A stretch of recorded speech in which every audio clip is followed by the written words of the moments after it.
ಗ್ರಾಮ ಪಂಚಾಯತ್ ಎಲೆಕ್ಷನ್ ಹತ್ರ ಬತ್ತಿತ್ತು. 20 ಹುಡುಗರು ಕೂತ್ಕೊಂಡು ಪ್ಲಾನ್ ಮಾಡಿದ್ರು ಡಾಬಾದಲ್ಲಿ, ಯಾರು ಕರ್ಕೊಂಡ್ಬಂದು ನಿಲ್ಸ್ಬೇಕು ರೋಡ್ಗಿ ಸತಿ ಅಂತ. ಅವನೇ ಪರವಾಗಿಲ್ಲ, ಮನೆಗಿನ ಕಟ್ಗ ಅಚ್ಚಕಟ್ಟಾಗ ಅವನೇ ಅಂತ ಬಂದ್ಬಿಟ್ರು ಎಲ್ರು 20 ಜನ. ಅಣ್ಣ ಈ ಸಲ ನೀನೇ ನಿಂತ್ಕೋಬೇಕು ಎಲೆಕ್ಷನ್ಗೆ ಅಂದ್ರು. ಅವನಂದ, ಅಪ್ಪ ನಮ್ಮ ಅಪ್ಪನ ಕಾಲದಿಂದ ಯಾವ ರಾಜಕೀಯನೂ ಮಾಡ್ಲಿಲ್ಲ, ನಾ ಬರುದಿಲ್ಲ ಹೋಗಪ್ಪ ಅಂದ. ಅಣ್ಣೋ ಏನ್ ಹಿಂಗಂತೀಯಲ್ಲ, ಎಲ್ರು ನಿನಗೆ ಆಗ್ತೀನಿ ಅಂತ ಕೂತವ್ರೆ, ನೀನೇ ಇಲ್ಲ ಅನ್ಬಿಟ್ರೆ ಹೆಂಗಣ? ಅಪ್ಪ ಅವೆಲ್ಲ ಬೇಡಕ್ಕನೋ, ಆಪೋಸಿಟ್ ಕ್ಯಾಂಡಿಡೇಟೇ ಇಲ್ಲ, ನಿಂತ್ಕೋಬೇಕು ನೀನು ಅಂದ್ರು. ಇವನಂದ, ಗೆದ್ದನ ಅಂದ. ಗೆದ್ದಯ್ಯ ಏನ್ ಅನ್ಕಂಡೆ, ಲೀಡು ಅಂದ ಅವನು. ನಿಜವಾಲ್ವೇ ಕುಂತಿದ್ರು ಗೆಲ್ತೀಯ ನಮ್ಮ ಅಪ್ರಾಣವೇ ಅಂದ ಒಬ್ಬ. ಅವನ್ ಹೆಂಡ್ತಿ ಅಂದ್ಲು, ಐಕ್ಲು ಮಾತು ಕೇಳಬೇಡ, ಯಾಕೂಟ್ ಹೋಯ್ತೀಯ, ಸುಮ್ನಿದ್ಬಿಡು ಅಂದ್ಲು ಅವಳು. ಸುಮ್ನಿರೋ, ನಿಂಗ್ ಗೊತ್ತಾ ಹುಡುಗರಿಗಿಂತ, ಅಲ್ಲ ಈಗೇನ್ ಬೇಡ ಅನಿಸ್ತದೆ ಕಣಪ್ಪ ನನಗೆ ಅಂದ. ಹೇಳೋ ಮುಂದ್ಲೋಸ್ಕೆ ನಿನ್ ಮಗಳು ಮದುವೆ ಮಾಡಬೇಕು, ಲಗ್ನ ಪತ್ರಿಕೆಯಲ್ಲಿ ಗ್ರಾಮ ಪಂಚಾಯತ್ ಅಧ್ಯಕ್ಷರು ಅಂತ ಹಾಕ್ಸಿದ್ರೆ ಯಾರ್ಗಣ ಗ್ರೇಡು ಅಂದ. ನಿಜ ಅಲ್ವಾ ಅಂದ. ಗೆಲ್ತೀನಲ್ವೇ, ಕುಂತಿದ್ರು ಗೆಲ್ತೀಯ ಬಾ ಅಂತ ಕರ್ಕೊಂಡ್ರು. ಇವನು ಅಚ್ಚಕಟ್ಟಾಗಿ ಬಿಳಿ ಶರ್ಟ್ ಅಲ್ಲಿ ಸಿಕ್ಕೊಂಡು, ಹಣೆ ಕುಂಕುಮ ಹಚ್ಕೊಂಡು, ಪಳದಮ್ ಗುಡಿ ಪೂಜೆ ಮಾಡಿಸ್ಬಿಟ್ಟು ಹೋಗಿ ಅರ್ಜಿ ಹಾಕ್ಬಿಟ್ಟು ಬಂದು ಕೂತ್ಕೊಬಿಟ್ಟ. ಇಬ್ರು ಬಂದ್ರು, ಅಣ್ಣ ಕುಂತ್ಕೊಬಿಟ್ರೆ ಆಗುದಿಲ್ಲ, ಹೊಸಿ ಓಡಾಡ್ಬೇಕು ಅಂದ ಒಬ್ಬ. ನೀನೇ ಅಂದಲ್ಲ ಕುಂತಿದ್ರು ಗೆಲ್ತಿ ಅಂದಲ್ಲ ಅಂದ.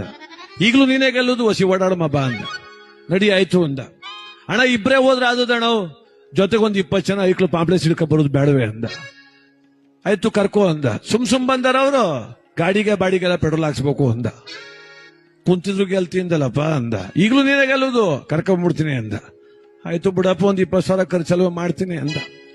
ಆಯ್ತು ಎಲೆಕ್ಷನ್ ಇನ್ 3 ದಿನ ಅಂತ ಒಬ್ಬ ಬಂದ. ಅಣ್ಣ ಈಗ ಮಾತ್ರ ತಲೆ ಕೆಟ್ಟೋಯ್ತು ನಂಗೆ ಅಂದ. ಯಾಕಪ್ಪ ಅಂದ. ಏನಣ್ಣ ಅವರು ಆಲೆ ಮನೆ ತಾವ್ ಬಿರಿಯಾನಿ ಮಾಡ್ತಾವ್ರೆ ಅಂದ. ನಾವೇನ್ಲ ಮಾಡಮ್ಮ ಅಂದ. ನಾವು ಮಟನ್ ಬಿರಿಯಾನಿ ಮಾಡ್ಸೋಕಿಲ್ವಣ, ಕುಂತಿದ್ರು ಗೆಲ್ತಿ ಅಂದಲ್ಲಪ್ಪ ಅಂದ. ಈಗ್ಲೂ ನೀನೇ ಗೆಲ್ಲುದು, ಒಂಚೂರು ಖರ್ಚು ಮಾಡ್ಬೇಕು ಅಂದ. ಹೆಂಡತಿ ಹತ್ರ ಹೋಗಿ ಕೊಡಮ್ಮಿ ಮಾಂಗಲಿ ಚೆನ್ನ ಅಡ ಮಾಡ್ಬಿಡ್ತೀನಿ ಅಂದ. ಬಡ್ಕನಲ್ಲಪ್ಪ, ಬೇಡ ಅಂದ್ರು ನಿಂತ್ಕಂದಲ್ಲ, ಇಲ್ಲಿ ಕೊಡು ಅಂದ. ಆಯ್ತಪ್ಪ ಅದು ಮಾಡ್ಸಾಯ್ತು. ಎಲೆಕ್ಷನ್ ನಾಳೆ ಅಂತ ಒಬ್ಬ ಬಂದ. ಅಣ್ಣ ನಾನು ಮಾತ್ರ ಹೆಚ್ಚು ಕಮ್ಮಿ ಆದ್ರೆ ಊರ್ಬಿಟ್ಟು ಹೊಂಟೈತೀನಿ ಅಂದ. ಯಾಕಪ್ಪ ಹೆಚ್ಚು ಕಮ್ಮಿ ಆದುದು? ಅಣ್ಣ ಸೋತ್ ಬಿಡು, ಸೋಲು ಗೆಲುವಿದ್ದುದೇ ಜೀವನದಲ್ಲಿ, ಅವೈದನ್ನು ಮುಂಚೆ ಸೋಲುದು ಒಂದೇ, ನೆಣಕ ಸಾಯುದು ಒಂದೇ.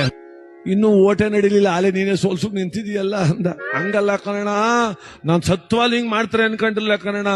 ಏನ್ ಮಾಡ್ತಾವ್ರೆ ಗೊತ್ತಣ, ಮನೆಗೆ 3,000 ಹಂಚಾರಂತೆ ಕಣಣ ಅಂದ.